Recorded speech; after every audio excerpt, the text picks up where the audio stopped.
Hello students, पीछे के video में हम लोग देख लिए थे पुत्र वियोग देख रहे थे। पहला जो पार्ट था पुत्र वियोग का, उसमें हम लोग पुत्र वियोग चैप्टर को स्टार्ट किए हुए थे। ये पुत्र वियोग का पार्ट 2 होगा और आज ही हम सुबह में मॉर्निंग शिफ्ट में पुत्र वियोग का पहला पार्ट पढ़ा है, जिसमें कि एक श्लोक, 2 श्लोक, 3 श्लोक तक पढ़ा दिए थे। आज चौथा श्लोक से स्टार्ट करेंगे। 1 मिनट। तो पीछे 3 श्लोक देखे हुए थे, अभी से चौथा श्लोक के आसपास से देखना प्रारंभ करेंगे।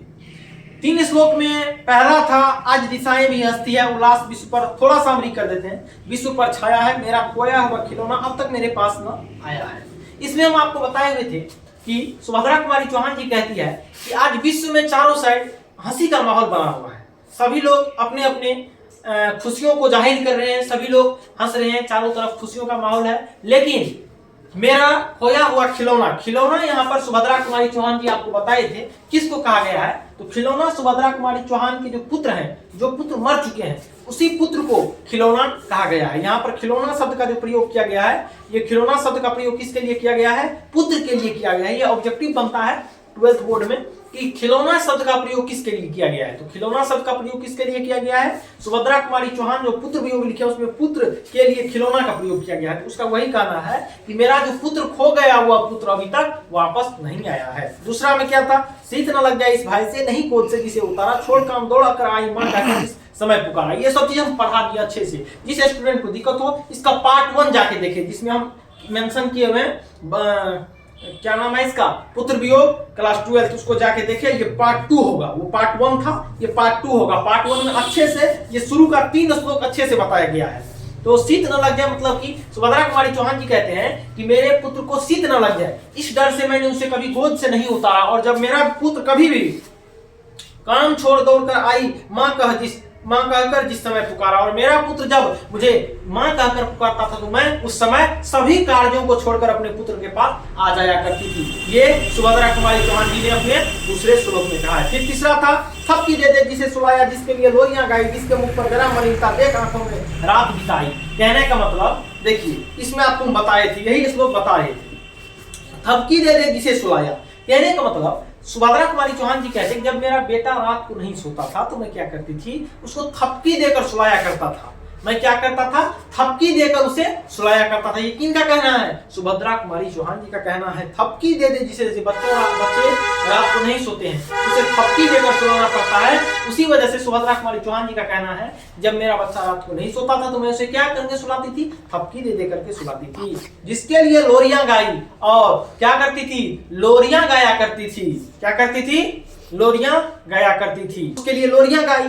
फिर मतलब कि जब बच्चा नहीं सोता है तो रात को लोरियां गाती है महिलाएं, और फिर उसको थपकी देती है। यही बोला जा रहा है, थपकी दे दे जिसे सुलाया, जिसके लिए लोरियां गाई, जिसके मुख पर जरा मलिनता देख आंख में रात बिताई। और जब अपने बेटे के मुख पर मलिनता, जैसे भर दिन बच्चा खेला, भर दिन बच्चा जब छोटा रहता है, स्कूल जाता है, कहीं जाता है, आंगनबाड़ी जाता है, बच्चा खेलता है भर दिन खेलने की वजह से बच्चा थक जाता है, और जब रात में सोने के लिए आता है बच्चा तो उसका मलिनता, कहने का मतलब यहाँ पे देखिए, ध्यान समझिए, इसके मुख पर जरा मलिनता देखकर हल्का सा देख आंख में रात, मतलब कहने का मतलब हल्का सा जब उसका बेटा, मतलब कि कहने का मतलब कि हल्का सा जैसे कि ना होता है बच्चा थोड़ा घबरा जाता है, थका हुआ रहता है फूल, तो सो जाता है एकदम ऐसे करके। उसी तरीके से जब सुभद्रा कुमारी चौहान जी अपने बेटे के मुंह पर थोड़ा मलिनता देखती थी तो रात अपना बेटे के मुंह को देखकर, जैसे कहते हैं ना अपने बेटे के मुंह को देखकर रात बिताता है लोग, उसी तरीके से अपने बेटे के मुंह को देखकर रात बिताया करती थी। कौन? तो सुभद्रा कुमारी चौहान जी। चलिए इससे नेक्स्ट चौथे पंक्ति पर चलते हैं।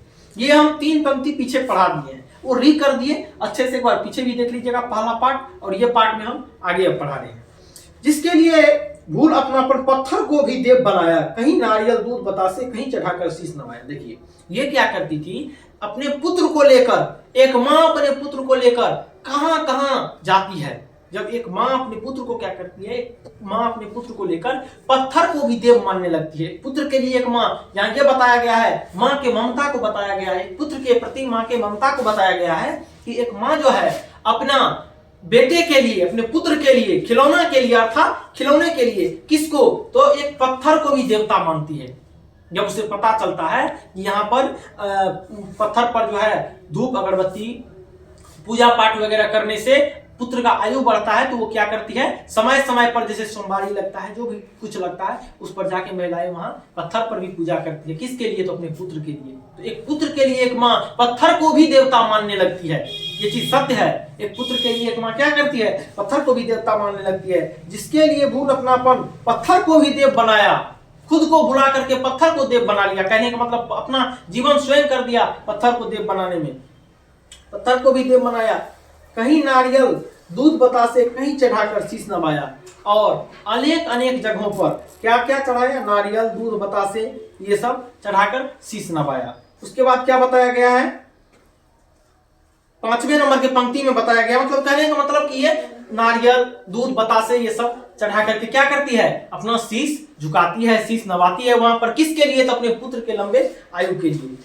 फिर भी कोई कुछ, कहीं नारियल दूध बतासे कहीं चढ़ाकर शीश नवाया, मतलब अनेकों जगह नारियल दूध बतासे ये सब जो महिलाएं हमारे गांव समाज में करती है अपने पुत्र के आयु के लिए ये सब काम करती है। तो माँ एक, यहाँ देखिए मुख्य रूप से क्या किया गया है, मेनली इस चैप्टर में एक माँ को एक पुत्र के ममता के लिए बताया गया है कि एक माँ जो होती है उनका उनके पुत्र के प्रति क्या ममता होती है, एक पुत्र के लिए एक माँ का क्या ममता होता है, एक माँ एक पुत्र के लिए कैसे कलपती है पुत्र, वही बताया गया है। उसके बाद चलिए आगे चलते हैं।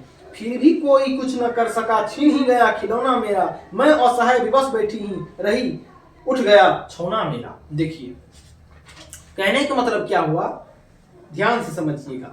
यहां पर क्या किया गया है,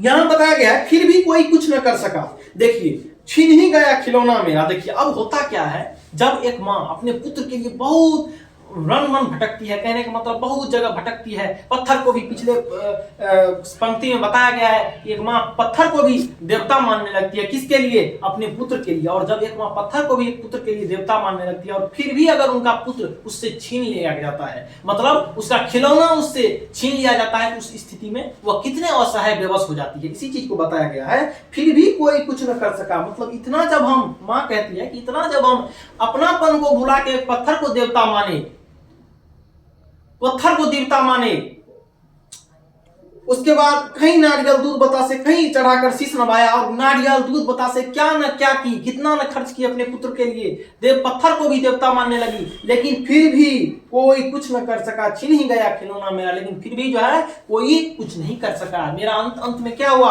एक माँ का एक खिलौना छीन गया। मतलब क्या, खिलौना मतलब पुत्र, उसका अंत में उसका पुत्र उससे छीन गया, मतलब पुत्र उसका चला गया, मर गया, कोई कुछ नहीं कर सका। देवी देवता पत्थर को भी देवता मान ली, लेकिन कुछ नहीं हो पाया। वही चीज बताया गया है, मैं असहाय विवश बैठी ही रही, उठ गया छौना मेरा। अब देखिए छौना किसको कहा गया है, छौना जैसे हिरण आदि पशु का जो छोटा बच्चा जो होता है ना, जैसे हिरण आदि वगैरह पशु जो होता है वो सबका जो छोटा बच्चा होता है, बेटा कोमा हिरण वगैरह, उस सबको भी छावक छौना कहा जाता है। उस सबको जो छोटा छोटा बच्चा होता है किसी चीज का, हिरण वगैरह का, उसको छौना कहा जाता है।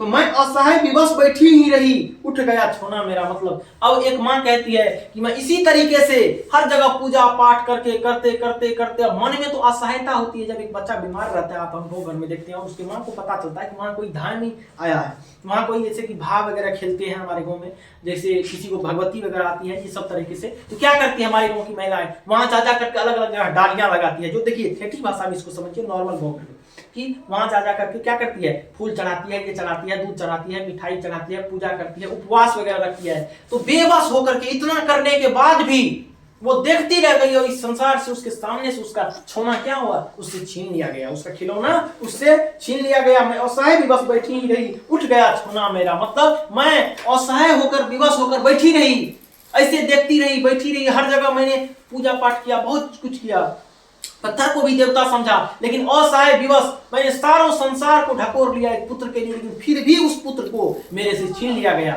मैं उस पुत्र के लिए कुछ नहीं कर पाई। इसके लिए शर्मिंदा एक माँ अपने पुत्र के लिए जाहिर करती है कि फिर भी मेरे पुत्र को किसी ने नहीं संभाल पाया, किसी ने नहीं बचा पाया, जबकि उतना मैंने कुछ किया अपने पुत्र के लिए। यही चीज को बताया गया है इस पंक्ति में। तो समझ में आ गया या फिर से एक बार कह देते हैं। फिर भी कोई कुछ न कर सका, कुछ नहीं कर सका, छीन ही गया खिलौना मेरा। माँ कहती है कुछ कोई नहीं कर सका। अब फिर बताए हैं ना कितना क्या क्या की थी माँ, लेकिन फिर भी कोई कुछ नहीं कर सका। छीन ही गया खिलौना मेरा, एक माँ का खिलौना छीन गया। मैं असहाय विवश बैठी ही रही, उठ गया छोना मेरा। और मैं असहाय विवश होकर इसे देखती रही, बैठी रही, और मेरे आंखों के सामने में मेरा पुत्र छीन गया। छौना मतलब वही छोटा धावक जो बच्चा जो होता है ना, हिरण वगैरह या मानव के भी बच्चे छोटे, उसी को छौना कहा जाता है। चलिए आगे चलते हैं। नेक्स्ट पंक्ति, तड़प रहे हैं विकल प्राण ये, मुझको पल भर शांति नहीं है, वह खोया धन पा न सकूंगी, इसमें कुछ भी भ्रांति नहीं है। देखिए कहने का मतलब यहाँ पर क्या है। सुभद्रा कुमारी चौहान जी का क्या कहना है?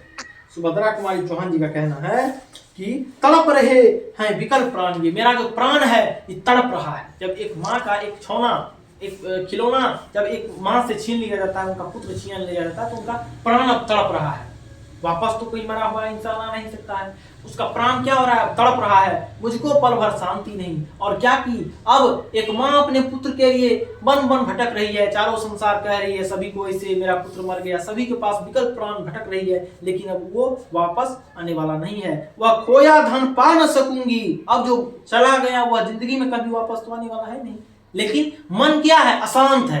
तड़प रहे विकल प्राण ये, मुझको पल भर शांति नहीं है, वह खोया धन पा न सकूंगी, इसमें कुछ भी भ्रांति नहीं है। और मतलब कि हमको पता है, भ्रम नहीं है इसमें कि हम वो खोया धन, लेकिन फिर भी मेरा प्राण विकल हो रहा है। मुझे अच्छे से पता है कि मैं खोया धन को वापस, भ्रांति कोई नहीं है, मतलब मैं नहीं पा सकती हूँ उस खोया धन को, लेकिन फिर भी क्या है, मेरा प्राण ये विकल भटक रहा है। चारों संसार भटक रहा है। कहने का मतलब एक माँ का जो पुत्र मर भी जाता है, मरने के बाद भी उसका प्राण क्या होता है? चारों संसार भटकते रहता है अपने पुत्र के लिए, लेकिन उसे पता है, ये भ्रम में हुआ है, उसको पता है कि मेरा ये पुत्र अब वापस आने वाला नहीं है, फिर भी क्या है, वो भटक रहा है चारों संसार। फिर भी रोता ही, नेक्स्ट पंक्ति, फिर भी रोता ही रहता है, नहीं मानता है मन मेरा, बड़ा जटिल नीरस लगता है, सुना सुना जीवन मेरा। लेकिन इतना मालूम होने के बाद भी, अब जब एक माँ का एक पुत्र मर जाता है तो सब चीज उसको पता है कि वो वापस अब नहीं आ सकता है। उसका जो खिलौना है सुभद्रा कुमारी चौहान जी का, वो वापस नहीं आ सकता है, ये उसे अच्छे से पता है। इसमें नेक्स्ट ऊपर वाले पंक्ति जो है, पीछे वाला पंक्ति, इसमें कुछ भी भ्रांति नहीं, तो कोई भ्रम नहीं है। किसमें? तो वह खोया धन न पा सकूंगी, इसमें कुछ भी भ्रांति नहीं, मतलब कि इसमें कोई भ्रम नहीं है कि हम ये खोया धन नहीं पा सकूंगी, इसमें हम भ्रम में है, मतलब कोई ऐसा भ्रम नहीं है कि हमको पता है कि ये चीज हम नहीं प्राप्त कर सकते, लेकिन फिर भी क्या हो रहा है? तड़प रहा आदमी को, फिर भी रोता ही रहता है, नहीं मानता है मन मेरा। सुभद्रा कुमारी चौहान जी कहते हैं कि फिर भी ये चीज माँ एक पुत्र के लिए ये बातों को जानकर समझकर भी वो तड़पती रहती है, उसका मन कभी भी नहीं मानता है। बड़ा जटिल नीरस लगता है, सुना सुना जीवन मेरा। और जब एक पुत्र माँ के लिए मर जाता है, तब उस माँ का क्या होता है? जीवन निराश लगता है, सुना सुना जीवन मेरा नीरस लगता है। कहने का मतलब उदास सा लगते रहता है, कुछ अच्छा नहीं लगता है, ना खाना ना पीना, कुछ नहीं। तो वही कहा गया है। यह पंक्ति नॉर्मल है, नॉर्मल समझे तो सोच लेंगे। चलिए नेक्स्ट पे चलते हैं।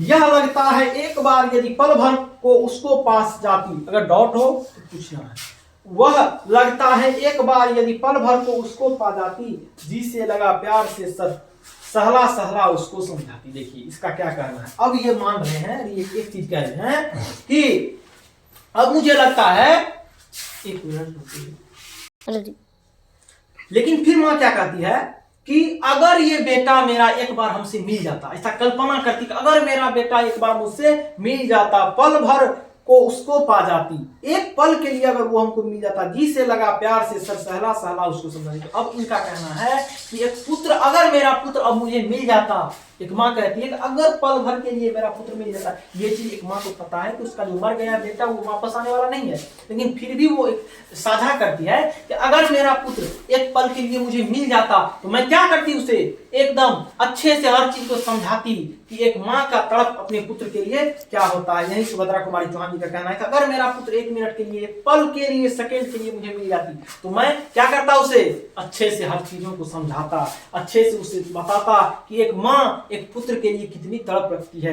एक माँ एक अपने से भी ज्यादा पत्थरों को मानने लगती है, पूजा करने लगती है, किसके लिए? पुत्र के लिए। यही उनका कहना है कि अगर एक बार मिल जाती तो मैं उसे रोक लेता, फिर जाने वापस नहीं देता। इस तरीका से इसमें बताया गया एक बार अगर वो मिल जाते बच्चे मुझे तो मैं उसे जाने नहीं देता।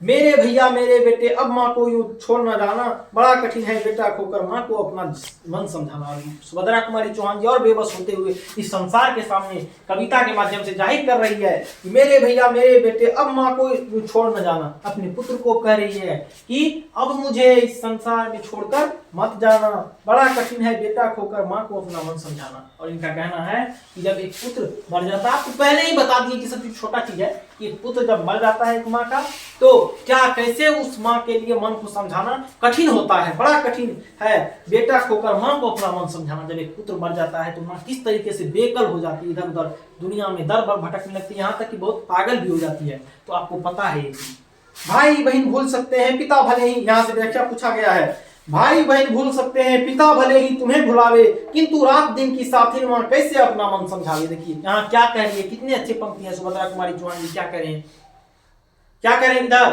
क्या करें? भाई बहन भूल सकते हैं पिता भले ही तुम्हें भुलावे। भाई बहन क्या हो सकती है? भाई बहन, एक भाई एक भाई को भूल सकता है, एक बहन एक बहन को भूल सकती, एक बहन एक भाई को भूल सकती है, एक भाई एक भाई को भूल सकता है। भाई बहन भूल सकते हैं मतलब भाई भाई को भूल सकता है, बहन भाई को भूल सकता है, पिता भले ही तुम्हें भुलावे, पिता तक अपने पुत्र को भूल सकता है। सुभद्रा कुमारी चौहान जी यहाँ व्याख्या करते हुए कह रही है कि भाई बहन भूल सकते हैं, एक भाई अपने भाई को भूल सकती है, एक बहन अपने भाई को भूल सकती है, पिता भले ही तुम्हें भुलावे मतलब पिता आपको भुला सकते हैं, किंतु रात दिन की साथिन माँ, रात दिन की साथिन माँ यहाँ कहने का मतलब हुआ कि ये जो माँ है, ये जो किंतु रात दिन की साथी मां, ये माँ जो है एक माँ रात दिन की साथी मां कैसे अपना मन समझावे, अपना मन कैसे समझा सकती है। कहने का मतलब ये अंतिम चैप्टर यहाँ एंड हो गया, ये सभी कविताएं की पंक्ति खत्म हो गई। और मैं ये कहना चाहता हूँ कि भाई बहन भूल सकते हैं पिता भले ही तुम्हें भुलावे, रात दिन की साथी मां कैसे अपना मन समझावे। क्या पंक्ति है? भाई बहन भूल सकते हैं पिता भले ही तुम्हें भुलावे, रात दिन की साथी मां कैसे अपना मन समझावे। मतलब भाई बहन पिता दुनिया सभी भूल सकते हैं, एक भाई अपने भाई को भूल सकती है, बहन अपने भाई को भूल सकती है, एक पिता अपने पुत्र को भूल सकती है, लेकिन एक मां अपने पुत्र को कभी नहीं भूल सकती है। ये ध्यान में रहे। तो इस चैप्टर को हम यहीं पर एंड किए। देखिए छोटा सा चैप्टर था, एक दिन में खत्म हो गया ना। ये छोटा छोटा कहानी नॉर्मल है, आगे में कविता नॉर्मल है, आगे थोड़ा है जटिल जटिल कविता सब भी है जिसमें टाइम लगेगा थोड़ा। और अब नेक्स्ट वीडियो जब हम आएंगे, नेक्स्ट में जब आप लोग को बताएंगे, क्लास नेक्स्ट में आएंगे, इस सारा पंक्ति का अर्थ अच्छे से लिखा करके और इसको पंक्ति खत्म करके पुनः जब है ये मतलब कि अगर किसी को इसका मतलब कि चाहिए कि हमको हाँ चैप्टर तो पढ़ लिया हम और मुझे नोट्स चाहिए, तो एक आप क्या करें, मेरे नंबर एक कांटेक्ट लिख लीजिए, उस नंबर पर आप संपर्क कर सकते हैं मुझसे। तो नेक्स्ट वीडियो में वैसे हम आपको व्हाट्सएप चैनल दे देंगे, चैनल का लिंक दे देंगे वीडियो डिस्क्रिप्शन बॉक्स में, वहां से जाकर के चैनल में ज्वाइन कर लेना है और वहां इसका नोट्स मिल जाएगा। फिर भी हम नोट्स के बाद चर्चा भी कर देंगे। अब आगे देखिए कवित्री का खिलौना क्या है, अगर फास्ट में देख लीजिए क्वेश्चन, 1 मिनट।